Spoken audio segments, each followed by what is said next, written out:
Hindi sila kasi inactive kami, baka hindi kami bigyan.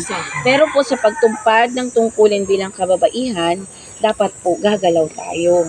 Kasi wala man lang tayong sweldo, pero benepisyo po, asahan yung nandun. Ako po'y barangay worker. Trabaho ko po ang barangay, plus ako po'y overall president nyo. Ako po'y nasa barangay social service. Ang committee ko po is financial assistance din. Pag may mga kailangan kayong pambiling gamot, basta po ang reseta, meron nyo, ngayong taon, kailangan ng pambili ni tatay ng gamot, punta po kayo sa amin. Then after 3 months, pwede rin. Same thing as Kong Puno. Kayo pong mga na-payout ng yung sa financial assistance, nung nakaraan, may naipasok po ako rito mga pangalan. Nasa akin naman listahan nandyan.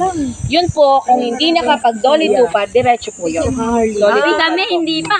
Hindi po, yung naipasok po. Na-orient na po. Diretso lang Yung tupad na-payout na po yung financial. Diretso tupad pala. Diretso tupad. Diretso na po yan. Hintay kayo ng 1 to 2 weeks from now. May message ulit pag di kayo nagbago ng number. Lord, sulat May mo may Flor. listahan ko kasi nandyan. Kaya lang, baka magbalik ka na naman ang pangalan ko eh. Di ba yung nakulang si Arlene eh? Sasabay natin.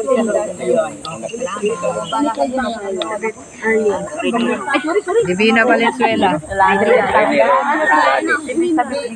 nagdagdag niya, MRI ng anak ko. Oo! Baka mo kahoy. Pag meron Divina Valenzuela, Flor. Ay, meron na? Tapos, Oh. Mamaya wala ako dyan. Tingnan mo ang pangalan ko. Ang senior citizen po, kailangan lang po meron kayong fit to work. Spelling nyo. Kasi sila